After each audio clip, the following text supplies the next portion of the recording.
মিত্রদের সহায়তা পেয়েও মার্কিন সমরাস্ত্র কেনার অর্থ জোগাড় করতে পারছে না ইউক্রেন। লন্ডনের ন্যাটো ও ইউরোপীয় ইউনিয়নের মিত্রদের সাথে বৈঠকে এই অসহায়ত্বের কথা জানিয়েছেন প্রেসিডেন্ট ভলোদিমির জেলেনস্কি। মঙ্গলবার সাংবাদিকদের তিনি জানান, $800 মিলিয়ন ঘাটতির কারণে যুদ্ধ চালিয়ে নেয়ার পর্যাপ্ত রসদ কিনতে পারছে না তার দেশ। এদিন ইউরোপীয় নেতাদের সাথে ওয়াশিংটনের শান্তি প্রস্তাব নিয়েও আলোচনা করেন জেলেনস্কি। একের পর এক রুশ ড্রোন হামলায় বিধ্বস্ত ইউক্রেনের এই শহর। চলছে মিসাইল হামলাও।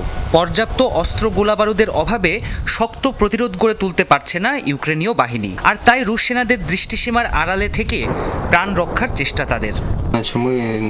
প্রতিদিনই হামলার মাত্রা বাড়ছে। এফপিভি, ড্রোন, আর্টিলারি সহ ভারী অস্ত্র সহকারে হামলা চালাচ্ছে রুশ সেনারা। ধীরে ধীরে এই শহর দখলে নিচ্ছে তারা। প্রায় 4 বছর ধরে চলমান যুদ্ধে রাশিয়ার কাছে একের পর এক শহর আর অঞ্চল হারিয়েছে ইউক্রেন। নিহত হয়েছে দেশটির বহু সেনা। মিত্রদের কাছ থেকে সহায়তা নিয়ে বিভিন্ন সময় প্রতিরোধও গড়ে তুলেছে তারা। তবে এখন ফুরিয়ে আসছে সেই অস্ত্রের মজুদ।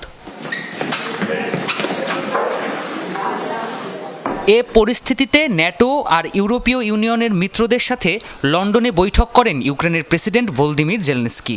বৈঠকে যুদ্ধবন্ধে দ্রুতই সংশোধিত শান্তি প্রস্তাব ওয়াশিংটনে পাঠানোর সিদ্ধান্ত হয়েছে। এ সময় ইউক্রেনের প্রেসিডেন্ট জানান, মিত্রদের কাছ থেকে সহায়তা নিয়েও মার্কিন অস্ত্র কিনতে পারছে না কিয়েভ।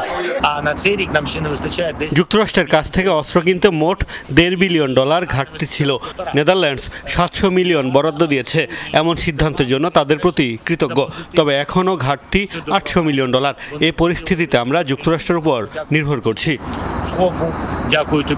এদিকে আঞ্চলিক প্রতিরক্ষা জোট সিএসটিওর নেতাদের সাথে বৈঠক করেন রুশ প্রেসিডেন্ট ভ্লাদিমির পুতিন। এ সময় জোটের প্রতিরক্ষা সক্ষমতা বৃদ্ধিতে জোর দেন তিনি। সবচেয়ে বেশি গুরুত্বপূর্ণ এলাকাগুলোকে আমরা প্রাধান্য দিচ্ছি। সে অনুসারে আমাদের প্রতিরক্ষা সক্ষমতা আরও শক্তিশালী করছি। পাশাপাশি বিভিন্ন সামরিক কার্যক্রমের মাঝে সমন্বয় আর সামরিক প্রযুক্তিগত দক্ষতা আরও বাড়ানোকে বেশি গুরুত্ব সহকারে দেখা হচ্ছে।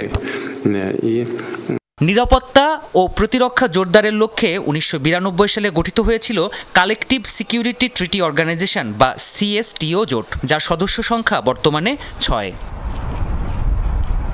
প্রাণপ্রতিম কুণ্ডু, যমুনা নিউজ। মা, পিম্পল 5 দিনেই চলে যাবে। যাবে না মা। যাক, নিমের 5 অংশের পাওয়ারে 5 দিনেই দূর হবে পিম্পল। হিমালয়া পিউরিফাইং নিম ফেস ওয়াশ।